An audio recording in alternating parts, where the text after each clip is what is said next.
جی T V میں مجاہد بریلوی آپ کو خوش آمدید کہتا ہے، اور آپ کو علم ہے کہ اس وقت خاص طور پر پاکستان کے سرحدی علاقے، چاہے بلوچستان ہو، خیبر پختونخوا ہو، اور ہاں اتنا ہی اہم گلگت بلتستان بھی پاکستان کے لیے ہے کہ ہندوستان ایک طویل عرصے سے یہاں پر دہشت گردی کو فروغ دینے میں معاون بن رہا ہے۔ کالعلم تنظیمیں اپنا دائرہ پھیلا رہی ہیں۔ کل ایک بڑا سانحہ ہوا جس میں جو 2 ہمارے فوجی جوان سمیت 10 شہادتیں ہوئیں۔ وہاں کے ایک مفتی صاحب جو تھے گلگت بلتستان کے، وہ شدید زخمی ہوئے، اور کچھ گرفتاریاں بھی ہوئی ہیں، لیکن ابھی تک کس نے کیا اس کا پورا پس منظر نہیں سامنے آ رہا۔ لیکن بہرحال میں نے کہا نا کہ گلگت بلتستان کو پہلے تو لسانی بنیاد پر، مذہبی بنیاد پر، تنگ نظری کی بنیاد پر تقسیم کرنے کی کوشش آ رہی تھی لوگوں کی، لیکن یہ براہ راست حملہ اور شاہراہ قراقرم پہ جو کے مقام کے قریب جو ہے وہ ہوا ہے، اور جس میں نے کہا کہ اس میں 2 فوجی جوان سمیت 9 افراد شہید ہوئے۔ ہمارے ساتھ وہاں کے انفارمیشن منسٹر معاون خصوصی وزیر اعلیٰ گلگت بلتستان ایمان شاہ صاحب موجود ہیں۔ شاہ صاحب شکریہ، مجھے علم ہے کہ اس وقت جو صورتحال ہے اس میں آپ نے ہمارا وقت نکالا۔ تو یہ جو واقعہ، بلکہ سانحہ کہوں گا، کیا ابھی تک کسی نے اس کی ذمہ داری قبول کی ہے؟ کچھ گرفتاریاں بھی ہوئی ہیں، کیا صورتحال ہے شاہ صاحب؟ جی بہت شکریہ مجاہد بریلوی صاحب، آپ نے جی بی کی جو صورتحال ہے اس پہ آپ نے جاننے کی کوشش کی ہے۔ تو میں اس واقعے کی تھوڑا سا میں آپ کو بتا دوں پس منظر۔ یہ بیسیکلی گلگت سے یہ بس جو ہے گاکوچ جو ضلع خیبر ہیڈ کوارٹر ہے، وہاں سے پنڈی کے لیے نکلی تھی، اور اس میں تقریباً کوئی 26-27 کے قریب مسافر سوار تھے۔ یہ ضلع جامیر کا ہیڈ کوارٹر چلاس سے کوئی 8 کلومیٹر پنڈی کی طرف گاؤں ہے، اس کے سامنے قراقرم ہائی وے پہ اس بس کو نشانہ بنایا گیا۔ اس پہ فائرنگ کی گئی، ڈرائیور کو بیسیکلی نشانہ بنایا گیا، لیکن کمال ڈرائیور نے کیا، حاضر دماغی سے کام لیا۔ اس نے وہاں پہ کھائی اتنی گہری ہے، اگر وہ بس خدا نہ خواستہ پہاڑ سے نہیں ٹکراتی یا سامنے والے ٹرک سے، ڈرائیور حالانکہ اس کی سینے پہ گولی لگی تھی، وہ اگر کھائی میں جا گرتی تو تقریباً 30 کے قریب خدا نہ خواستہ اس میں نقصان بہت زیادہ ہو جاتا، اللہ نہ کرے اس میں نقصان بہت زیادہ ہوتا ہے۔ اس میں ڈرائیور کو ہٹ کیا، ڈرائیور نے جو ہے وہ گاڑی جو ہے نہیں شاہ صاحب، وہ جو ابھی تک تفصیل آئی ہیں، جو میرا میں اس لیے کہہ رہا تھا کہ شاہ صاحب کہ کچھ سازش کی گئی، میں نے کہا نا پڑوسی ملک ہمیشہ سے سیکٹیرین بنیاد پہ چاہے، لیکن یہ والا جو واقعہ ہے، جیسے میں نے کہا کہ کیونکہ کالعلم طالبان کا بھی ایک زبان میں سنا تھا، ٹی ٹی پی اور اس کے جو مختلف دھڑے ہیں وہ بھی کوشش کر رہے تھے اس علاقے میں گڑھ پھیلانے کی، اس لیے یہ جو واقعے میں کیا میں نے کہا نا کسی نے ذمہ داری قبول کی ہے، جو فائرنگ کرنے والوں نے یا دہشت گردی کرنے والوں نے؟ جی ابھی تک کسی نے ذمہ داری قبول نہیں کی، اور اس میں خوشائن بات یہ ہے کہ ضلع جامیر کے تمام علماء اکرام نے، اور اس میں مختلف جو دینی تنظیمیں بھی شامل ہیں، ان سب نے اس کو کنڈم کیا ہے، اور یہ سب جو ہے نا کوشش کر رہے ہیں اپنے طور پہ بھی علاقے میں، چونکہ وہاں پہ جرگے کا بہت ایک مضبوط اور مربوط نظام ہے۔ جامیر میں علماء اکرام کا بڑا اثر و رسوخ ہے، جرگہ سسٹم بہت مضبوط ہے، وہ بھی حکومت کے ساتھ تعاون کر رہے ہیں تاکہ یہ جو دہشت گرد یا جنہوں نے بے گناہ 8 انسانوں کو شہید کیا ہے اور 16 کے قریب زخمی ہیں، ان کو جو ہے وہ کیفرت کے دار تک پہنچایا جا سکے، یا ان کو جو ہے وہ قانون کے شکنجے میں لایا جا سکے۔ تو ابھی تک اس میں جو ہے وہ ابتدائی طور پہ کچھ گرفتاریاں ہوئی ہیں، لیکن وہ ظاہر ہے مطلب انیشل ایک سٹیج ہے، ابھی پوچھ گچھ جاری ہے، تو انشاءاللہ اس میں پوری حکومتی اچھا شاید مجھے یہ بتائیں گے کہ یہ جو کہا یہ جا رہا ہے کیونکہ اب سردیوں کا آغاز ہے، شاہراہ قراقرم کو جانے والے کہتے ہیں جی راستے جو تھے وہ آخری خبریں آنے تک ہمارے نمائندے کہہ رہے تھے آمد و رفت کے لیے بند ہیں، پھر شام اور جگلوٹ میں کہا جاتا ہے کہ خاصی بڑی تعداد میں مسافر کہہ لیں، سیاح کہہ لیں، وہ پھنسے ہوئے ہیں، ان کی کیا صورتحال ہے شاہ صاحب؟ جی اس میں تو جتنے بھی مسافر جو پاکستان کے مختلف شہروں سے گلگت کی طرف آ رہے تھے یا گلگت سے پاکستان جا رہے تھے پنڈی اسلام آباد کی طرف وہ اپنے اپنے منزل مقصود تک پہنچ چکے ہیں. اس وقت کراکوم ہائی وے پہ کوئی جو ہے نا وہ پیسنجر موجود نہیں ہے. ہاں البتہ یہ ہے اس حوالے سے جو گلگت بلتستان سے پاکستان کے مختلف شہروں تک جو پیسنجر گاڑیاں چلاتے ہیں انہوں نے اس پہ اسٹرائک کیا ہے. اس واقعے کے خلاف انہوں نے ہڑتال کا اعلان کیا ہے. 2 دن کا انہوں نے سوگ منایا ہے. تو اس وقت نہ پنڈی سے گلگت بلتستان کی اور نہ ہی گلگت جو کیپٹل ہے جی بی کا وہاں سے پاکستان کے لیے اس وقت کوئی پیسنجر گاڑی چلے. تو اس وقت راستے میں کوئی مسافر پھنسے ہوئے نہیں ہیں. جتنے تھے وہ سارے جو بشام میں تھے یا کوہستان میں تھے وہ گلگت پہنچ چکے ہیں اور جنہوں نے پنڈی اسلام آباد جانا تھا وہ بھی پہنچ چکے ہیں یا جن کو واپس لانا تھا وہ ہم واپس لا چکے ہیں. تو اس وقت ٹرانسپورٹ کی ہڑتال ہے, کوئی گاڑی اس وقت نہیں چل رہی. اچھا صاحب آپ یہ ویسے کہہ سکتے ہیں کہ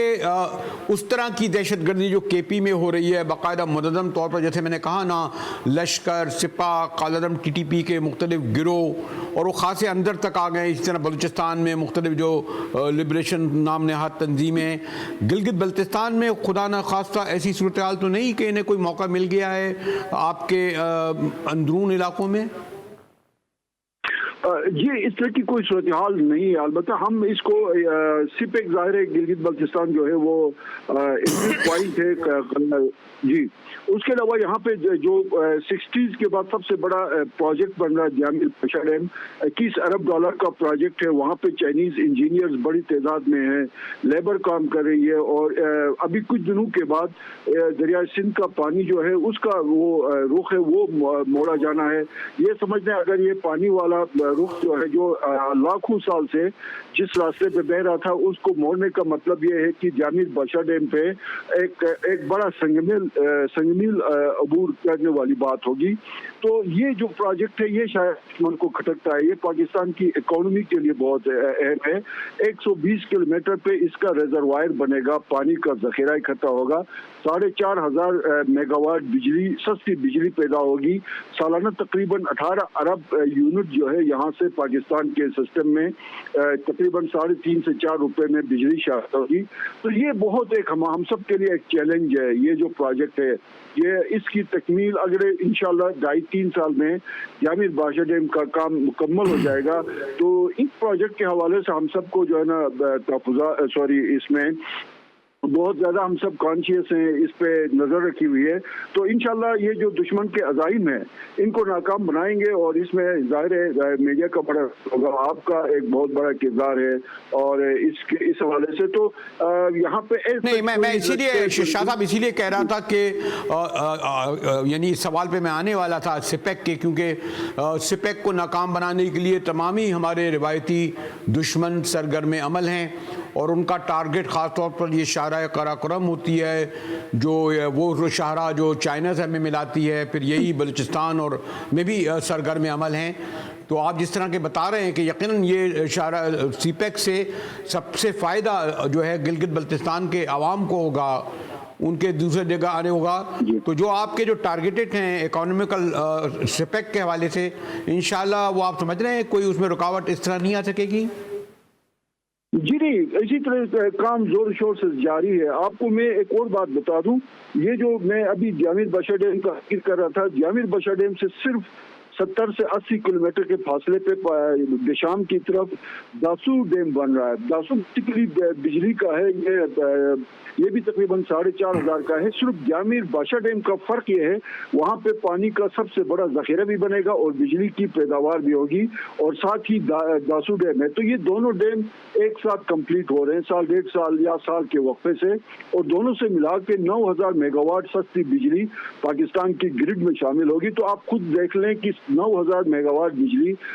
جس کی قیمت جو ہے وہ 3 سے 4 روپے ہوگی پاکستان کے سسٹم میں شامل ہوگی. تو اس سے پاکستان کی اکانومی کہاں تک جائے گی؟ تو ظاہر ہے اس سے تو خوف ہے, اور جب پاکستان کی اکانومی بہتر ہوگی تو اس سے پھر ظاہر ہے پاکستان مضبوط ہوگا, ہم سب مضبوط ہوں گے. شاید اگر میں آخری آپ سے کنکلوڈنگ سوال یہ پوچھوں کہ یہ کوئی بہرحال شہری علاقہ تو ہے نہیں کہ وہ چھپ جائیں پناہ لے لیں جس طرح ہمارے کوئٹہ میں ہوتا ہے یا پشاور میں, یہ